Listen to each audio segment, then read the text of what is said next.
안녕하세요. 앤디의 부동산 랩 앤디입니다.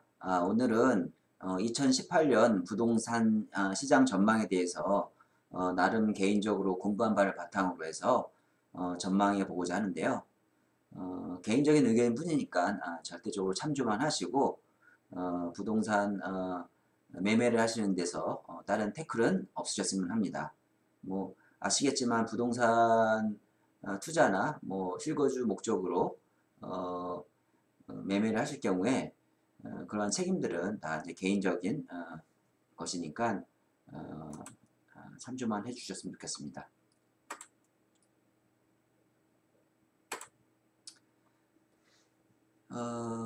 제가 이렇게 이제 요번 장표를 이렇게 하나를 만들었는데 뭐 다들 많이 아시겠지만 제가 생각하기에 부동산 가격을 결정하는 데 있어서 이러한 변수들이 중요하지 않을까 싶습니다. 그러니까 가격을 결정하는 중요 팩터로 보면 이제 뭐 수요와 공급을 많이 얘기를 하는데 사실 그 이면을 보면 이면과 이후를 보면 뭐 통화량과 금리, 그다음에 물가 이런 부분들도 중요한 변수 중에 하나이지 않을까 생각이 됩니다. 뭐 다들 아시겠지만 수요와 공급은 가격을 결정하는 데 있어서 가장 기본적인 원리이고, 그 다음에 이제 통화량 같은 경우에는 제가 생각하기에는 뭐 그 실탄과 같은 것 같아요. 이러한 수요를 일으키려면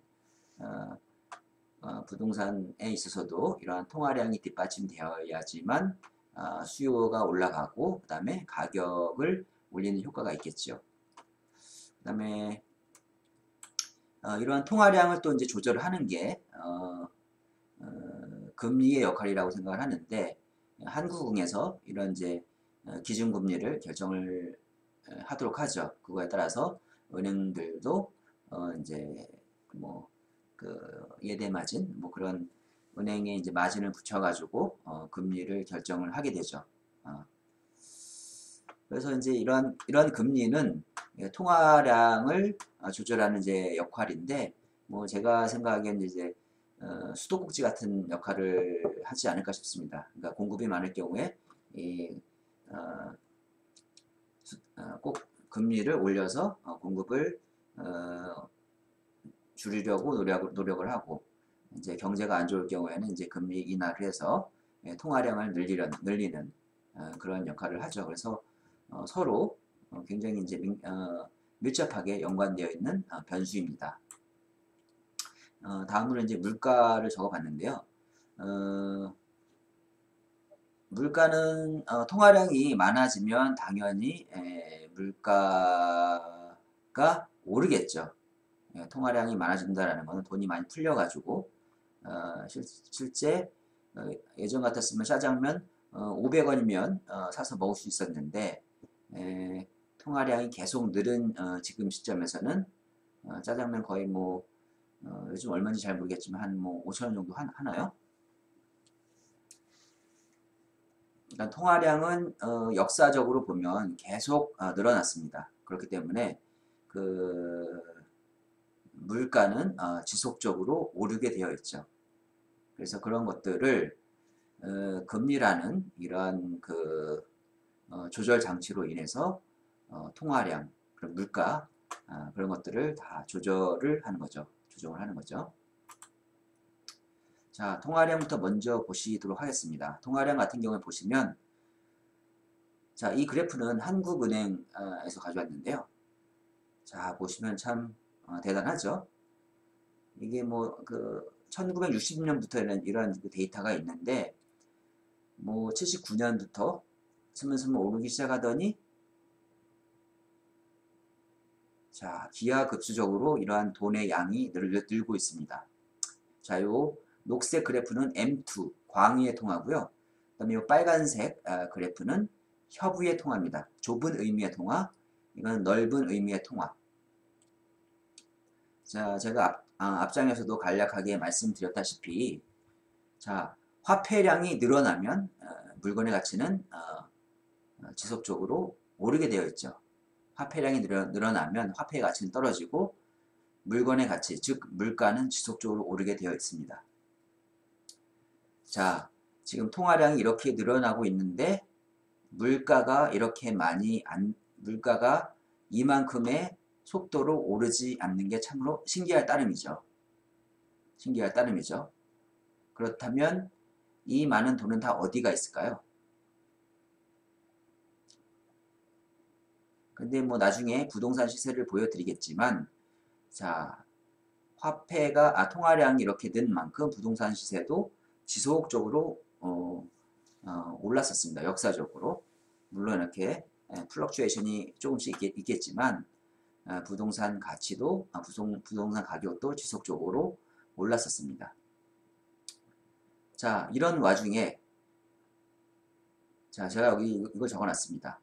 화폐의 가치는 당연히 지속적으로 하락을 할 것이고, 그럼 화폐는 지속적으로 찍어내는데 내가 현금으로만 가지고 있다라고 하면 어떻게 될까요? 현금의 가치는 지속적으로 하락을 할 것이고, 내가 아무리 열심히 일하고 그런 그 화폐를 벌어도, 제가 방금 전에 돈이라고 말씀드리려고 했다가 그냥 화폐라고 얘기를 했는데, 사실 돈과 화폐는 엄연히 좀 차이가 있습니다. 저도 이제 얼마 전에 이제 공부하면서 그 정의에 대해서 좀 이해할 수가 있었는데, 돈은 불변의 가치를 지닌 게 돈입니다. money. 그 다음에 화폐는 currency. 화폐는 어떠한 게 있냐면 뭐 달러, 뭐 그다음에 파운드, 엔화, 원화 이런 것들이 화폐죠. 그렇지만 돈은 실질적으로 머니는 그런 가치를 잃지가 않습니다. 뭐 돈의 그러니까 머니의 그 특성이 여러 가지가 있는데 일단은 뭐 시간 관계상 그거는 다음번에 제가 기회가 되면 정리해서 또 동영상을 찍도록 하겠습니다. 여하튼 간에 자, 이 시점에서 중요한 포인트는 현금을 지속적으로 가지고 있으면 그 가치는 지속적으로 하락을 한다. 반대로 내가 현금이 아닌 물건을 가지고 있다라면 물건의 가치는 온전히 남게 되겠죠. 그 가치는. 그래서 여기서 이제 그런 이제 불을 잃지 않는 방법은 진짜 가장 중요한 방법 중에 한 가지는 금이나 은, 이 한정된 재화를 가지고 있으면 불을 잃지는 않겠죠. 자, 그 금이나 은의 가치는 지속적이고 단순히 돈의 가치가 떨어지기 때문에 금이나 은, 뭐 이러한 것들, 혹은 이제 부동산 이런 것들이 가격이 오르는 것처럼 보이는 겁니다. 이게 착시 현상인데, 우리는 뭐 그러니까 너무 이제 깊게 생각을 안 해서 이제 그런 것들을 약간은 간과를 한 점이 있죠. 자, 그런 부분은 다시 한번 생각을 해보시는 것도 좋을 것 같습니다. 자, 다음으로 통화량입니다. 통화량. 또 다른 통화량을 제가 하나 넣는데, 여기 보시면 1990년도부터 2016년도까지의 부분만을 좀 발췌를 해봤습니다. 보시면 좀 더 자세히 볼 수는 있는데, 보시면 여기에 잘 안 보이지만 이렇게 첫 번째 표시한 데가 그 IMF 때입니다. IMF 때 일시적으로 M1 그 협의의 통화가 줄었습니다.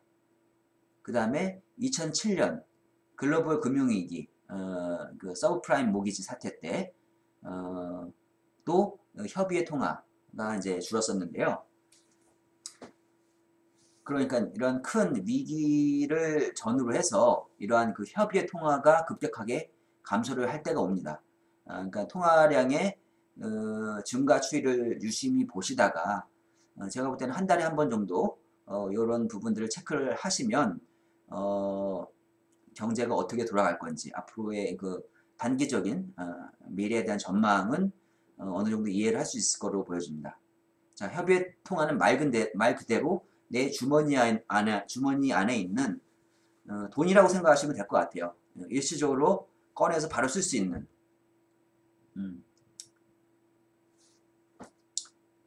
광의에 통하는 뭐 이렇게 그 금융상품 등에나 이제 들어가 있는 뭐 좀 시간이 걸리는 그런 그러니까 찾는데 시간이 걸리는 그런 것들까지 다 포함하는 거죠. 여하튼 간에 쉽게 얘기해서 통화량은 지속적으로 늘고 있고 기하급수적으로 엄청나게 늘고 있습니다. 자, 이런 상황에서 한국은행은 어떻게 하고 있나요? 자, 금리를 통해서 이런 것들 조절을 하려고 하는데, 자, 그 전에 제가 이제 최근에 3월 14일 날 2데일리 기사 나온 거를 캡처를 했습니다. 보시면 연초 시중 통화량이 9년 만에 최대폭으로 급증을 했다라고 합니다. 이걸 보시면 시중 통화량 M2가 거의 9년 만에 최대폭으로 급증을 했다라고 합니다.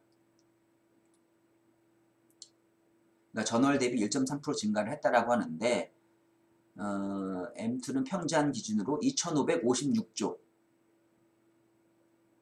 그러니까 시중에 풀린 게 2,556조가 흘러다닌다라는 거죠. 뭐 그 중에 기업이 갖다 쓰는 돈도 있고 정부가 정부의 돈도 있고 가계의 돈도 있겠죠. 그래서 요번에 이제 M2가 크게 증가한 원인은 기업의 자금 수요가 많았기 때문이다라고 하네요. 그러니까 연말에 재무비율 관리차 돈을 찾았다가 연초에 다시 유입된 겁니다. 그러니까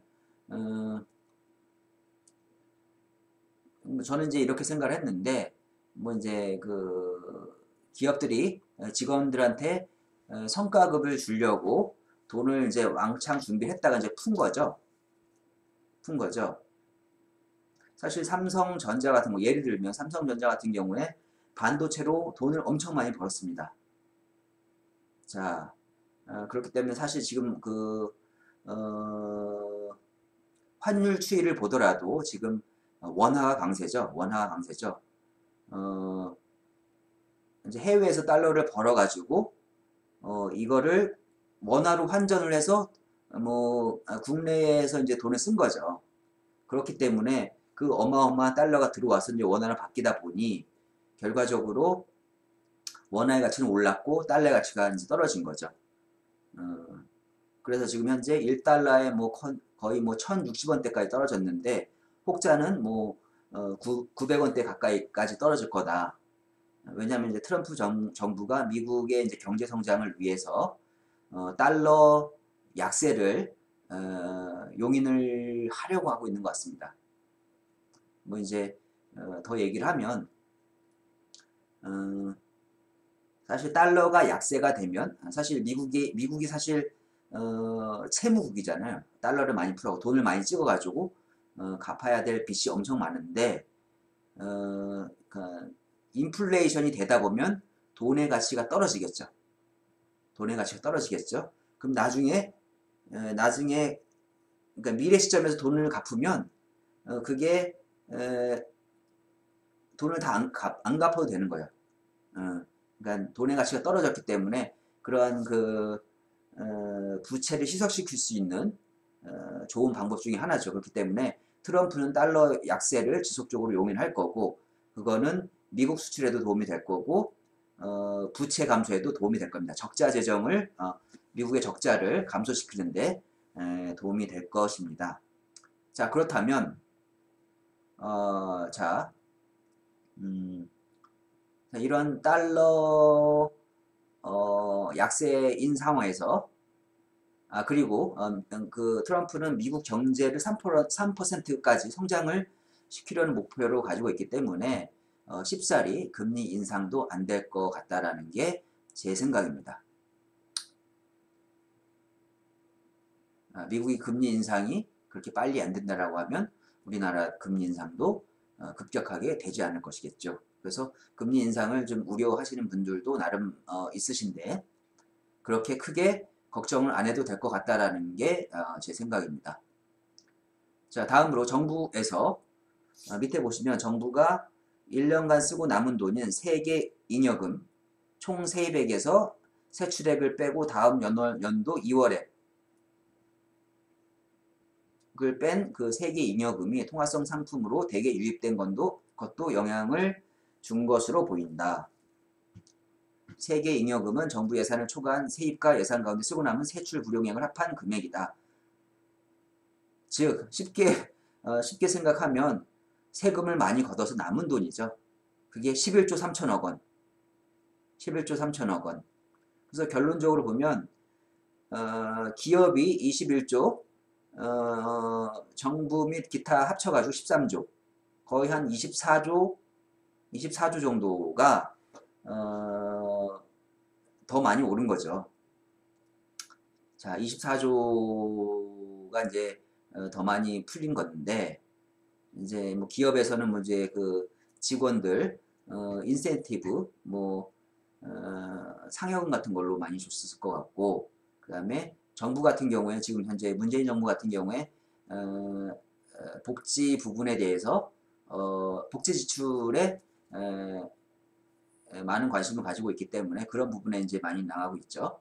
그러니까 지금 현재 최저임금도 올렸고, 자, 그런 부분들이 실제 시중에 돈이 많이 풀렸었기 때문에 뒤에 보시면 아시겠지만 이렇게 물가가 오르고 있습니다. 자, 보시면 이 막대 그래프, 노란색 막대 그래프는 물가지수 증가율입니다. 자, 전월 대비 물가가 많이 올랐죠. 자, 그 다음에 이거는 이제 절대적인 물가 지수인데 지속적으로 물가는 오르고 있습니다.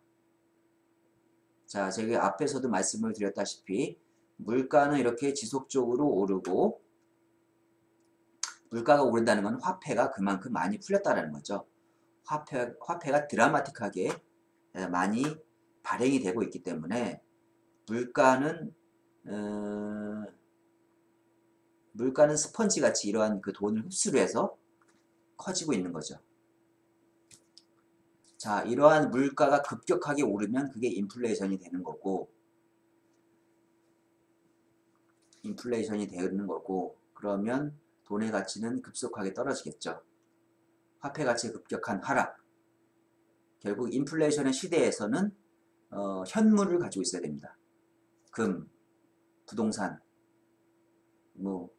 그다음에 하여튼 물건이 되는 거, 현금이 아닌. 자, 현금은 참 커런시, 화폐는 사람간의 약속이죠. 원래 이제 예전에 이제 브레튼 우즈 체제 이전에는 금본위 제도였는데, 자, 금을 기준으로 해서 그 화폐를 발행을 했었죠. 그렇지만 그 미국이 이런 금본위 제도를 깼죠. 왜냐하면 몰래 달러를 무지하게 많이 찍어냈죠.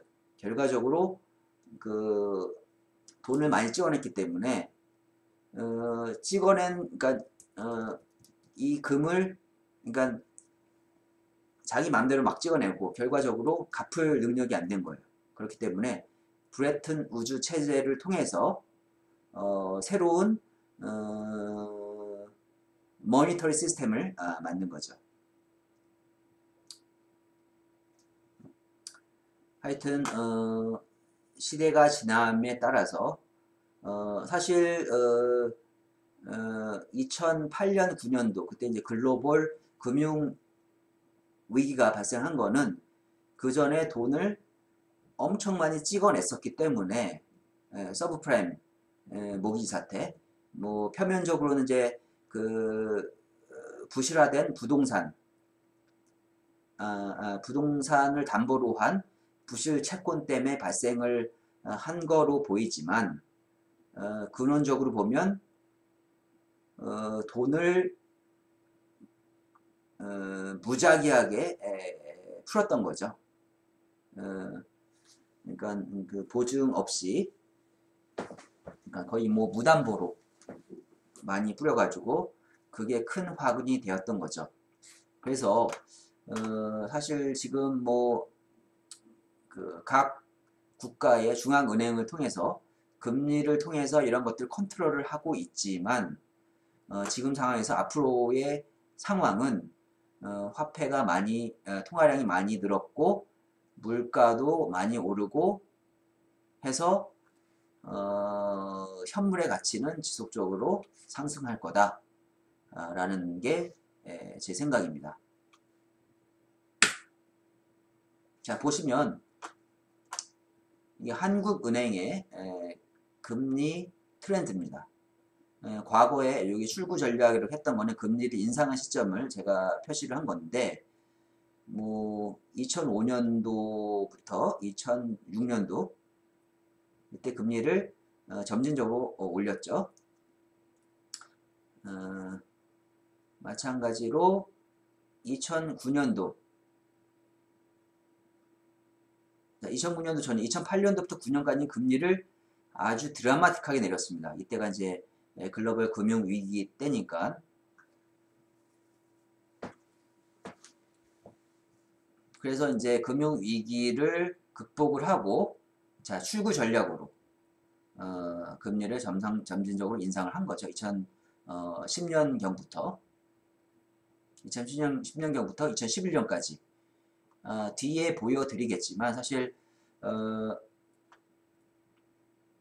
그건 나중에 말씀드리겠습니다. 일단은 자, 지금 현재 시점은 금리가 저희가 요즘 현재 요쯤에 있죠. 한국은행 이제 기준금리다. 그 기준금리입니다. 이거는 여기에다가 이제 은행의 이제 뭐 그 예대 마진 그런 거 합치면 지금 현재 시중금리는 3.5% 이상은 되는 것 같습니다. 3% 중간대 정도 되는 거죠. 근데 사실 과거에 비하면 그렇게 높은 금리는 아직까지 아닌 것 같습니다. 금리 인상이 이제 시작이죠. 자, 향후에 금리의 향방 뭐 점진적으로 오를 거라고 예상을 많이들 하고 있죠. 미국이 이제 금리를 세계 경제가 좋아지고 있고 과거에 이제 뉴 노멀이라고 해가지고 오랫동안 겪어보지 못한 이제 저성장 시대가 쭉 가다가 뭐 1%, 2% 세계 경제 성장률이 그러다가 이제 거의 뭐 이제 3%대 수준까지 이제 세계 경제가 성장이 예상이 되고 그걸 주도하는 거는 현재 미국이죠. 미국이 경제가 좋아지고 있습니다. 그게 이제 과거에 저금리 때 돈을 많이 풀어가지고 그러한 기저 효과가 있는 것 같은데 그거에 따라서 자 급격한 인플레이션을 방지하기 위해서 FE 미국은 이제 연방제도 이사회에서 이제 금리를 이제 점진적으로 인상을 하겠다라고 하죠. 그래서 1년에 2번 정도 인상이 예상이 되는데 2020년도까지는 지속적으로 금리 인상을 할 것처럼 보여집니다. 하지만 트럼프는 경제 성장이 우선이죠. 미국 경제 성장. 그렇기 때문에 그 연방제도 이사회 의장은 트럼프 측근이 최근에 임명이 됐죠. 파웰이라고 뭐 중도파 같은데 하여튼 뭐 급격하게 금리 인상은 없을 것 같습니다. 따라서 미국 금리 인상에 동조화를 해야 되는 한국 입장에서도 그렇게 금리 인상은 없을 거로 예상을 하고 있고 조심스레 전망을 하고 있고 뭐 크게 우려를 안 하셔도 될 것 같습니다. 자, 금리 뭐 부동산을 가지고 있으신 분들 입장에서는 금리 인상이 두렵죠. 그렇지만 제가 볼 때는 뭐 언발의 오줌 누기다. 언발의 오줌 누기는 아니고 크게 걱정할 건 아니다. 자, 미분양 주택 슬라이드를 넣습니다. 이거는 뭐냐면 공급 측면에서 자, 과거에는 미분양이 많았었는데 지금 지금 현재 7만 호, 8만 호 정도 예상이 된다라고 하네요. 올해. 그거는 이제 한국은행이 이제 국토연구원 자료에서 제가 찾은 겁니다.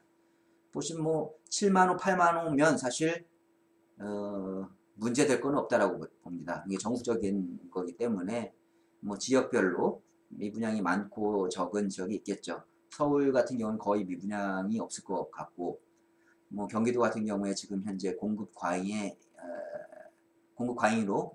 보여진다라고 하고 있는데, 뭐 이제 그 지방이 지금 현재 미분양이 좀 이슈가 되고 있죠. 뭐 경남 창원이나 뭐 거제도, 구미 뭐 이런데, 뭐 경상도 그쪽은 사실 경상북도 이런데 구미 쪽, 그쪽은 사실 그 산업이 침체가 됐고, 뭐 조선 경기, 경남 경북, 조선 경기의 침체, 근데 그 전에 엄청 많은 공급을 했었기 때문에 미분양이 아직까지 상당히 지속될 것처럼 보여집니다. 자, 다음은 수요적인 측면에서 좀 보겠습니다. 수요.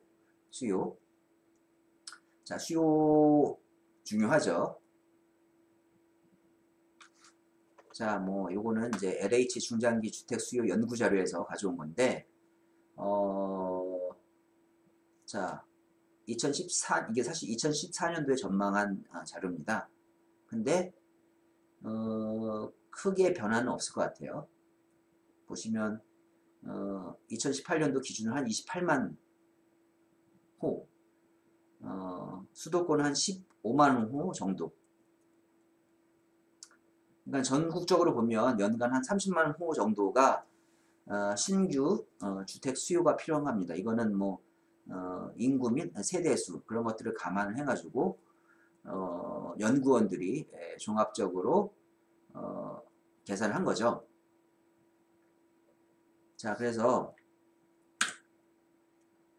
자, 연간 30만 호를 신규 수요라고 봤을 때 7만 호, 8만 호는 뭐 크게 이슈가 아니겠죠. 자, 그래서 이거 향후에 주택 공급 계획을 제가 이제 정리를 해봤는데, 국토연구원 이제 자료인데,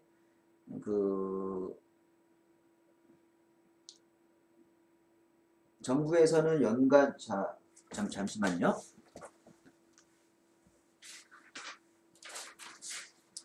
자, 지난번, 자, 작년 2017년도 11월 29일 날 정부에서, 국토부에서 주거복지 로드맵을 발표를 했었는데, 여기에 보시면 연평균,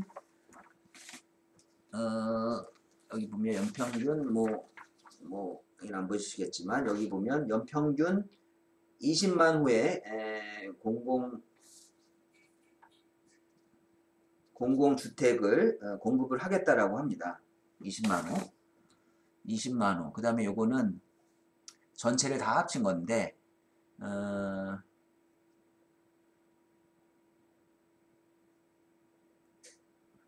자, 연간 20만 호. 그럼 민간은 한 얼마죠? 민간은,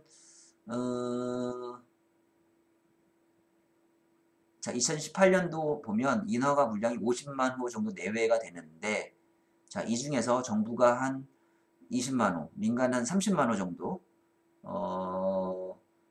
계획이 잡혀져 있네요. 자, 그렇지만, 정부가 이런 20만 호, 정부가, 돈이 있을까요? 돈이 있을까요? 계산 한번 해볼까?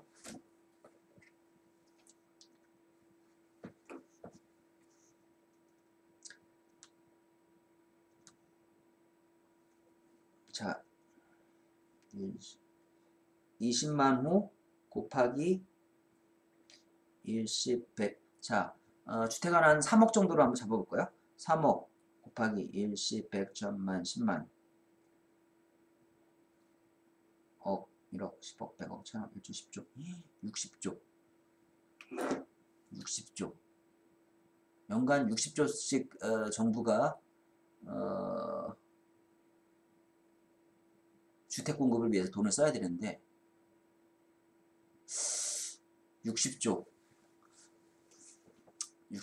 정도의 돈이 있을까요? 그건 뭐 확인을 해봐야겠지만 뭐 많은 사람들이 생각하기에 예상하기에 이거는 거의 불가능하다라고 합니다. 공급 계획은 이렇게 잡혀져 있지만 한번 보시도록 하시죠.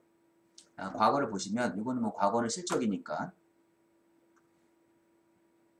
자 과거에 50만호, 70만호, 60만호 이렇게 공급을 했어도 자 수요를 한 30만 호 정도까지 잡았어요 연간. 근데 부동산 가격은 어땠었나요?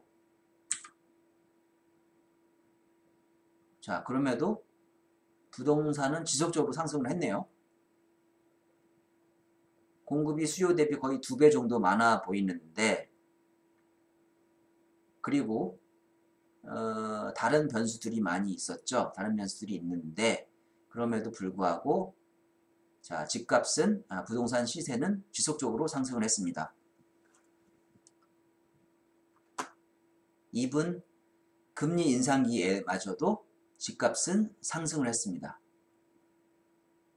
그래서 제가 아까 이제 금리 때 말씀드리고 싶었던 건데 자 금리를 인상하는 시점부터 금리를 인상하는 거는 금리 인상은 경기를 후행을 한다라고들 말을 합니다. 그러니까 경기가 좋아지고 나서 금리를 인상을 해서 과열된 경기를 잡으려고 돈을 걷어들이려고 하는 거죠. 그렇기 때문에 경제도 관성의 법칙이 있죠. 경기가 이렇게 좋아지고 있고 따라서 그거에 따라서 부동산 시세도 오르는 거죠. 자, 2008년 9년도 2008년 9년도 글로벌 금융 위기 이후 금리를 인상을 했었는데 그때도 집값은 올랐습니다. 이렇게 여기 자세히 넓혀 보면 가파르게 올랐죠. 여기도 이때도 가파르게 올랐었고 자 이때도 보시면 이때 가파르게 올랐습니다. 가파르게 올랐고 자 과거에 비해서 오히려 자 이때 그 박근혜 정부 때 금리를 인하를 했던 시기에는 오히려 집값이 빠졌죠. 이렇게 빠졌고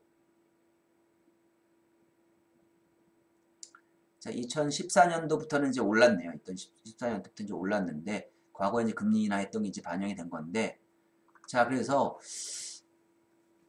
금리 인하가 되면 뭐 사람들이 준비를 하겠죠. 그때부터 이제 부동산을 집을 사고 하는데 금리가 인상을 되더라도 집값은 오른다. 그러면 언제 집값이 떨어질까요?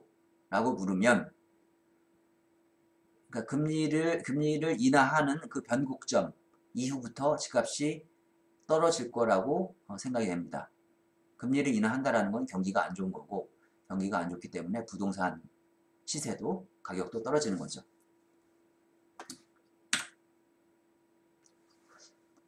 자 그래서 제 결론은 이렇습니다.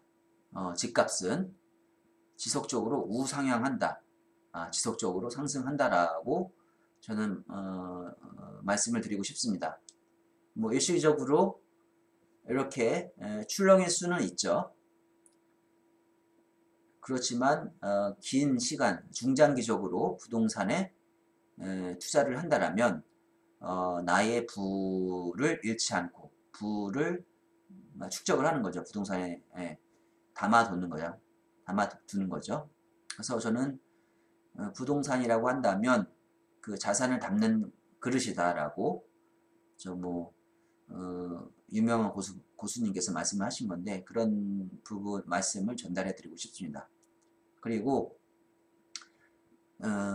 IMF 때 뭐 집값은 떨어졌죠. 그때는 뭐 거의 한국이 부도의 위기에 갔었기 때문에 그렇지만 그러한 급격한 경제적인 변혁이 오지 않는 이상 부동산 폭락의 시대는 앞으로 오지 않는다라고 저는 뭐 자신 있게 말씀을 드릴 수 있을 것 같습니다. 그래서 결론적으로 부동산 투자를 망설이시는 분들, 실거주 목적으로 집 사기를 두려워하시는 분들은 두려움을 거두시고 먼저 내가 살 집, 내가 발 뻗고 편히 누워서 살 집 및 그 다음에 다른 데 투자하지 마시고 뭐 주식이나 비트코인 이런 그 현물이 아닌 것들에는 투자를 안 하셨으면 좋겠습니다. 부동산에 투자하는 것이 저는 개인적으로 정답이다라고 부동산은 뿐만 아니라 그 금이나 은 이런 선물 투자도 좋다라고 생각합니다. 아직까지는 안 해봤지만 그렇지만 부동산의 가치는 시간이 지나면 지날수록 계속 오를 거고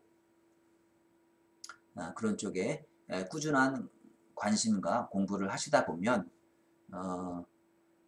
자본주의 시대에 부를 지속적으로 키워나갈 수 있으리라고 생각됩니다.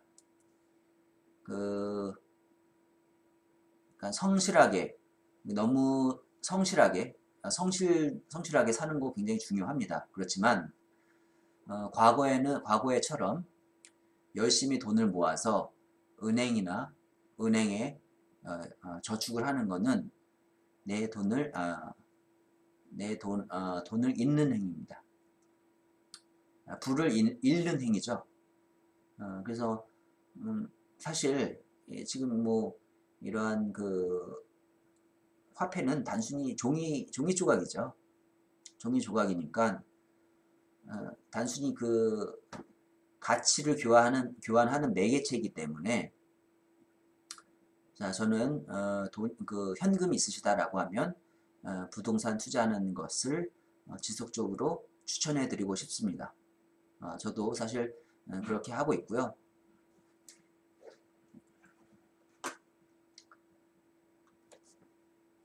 자 오늘 뭐 이렇게 동영상을 한번 찍어 봤습니다. 그래서 제 동영상이 도움이 되셨다라고 하면 구독하기와 좋아요를 클릭을 해주시면 다음에 좀 더 힘을 받고 더 좋은 영상 만들도록 하겠습니다.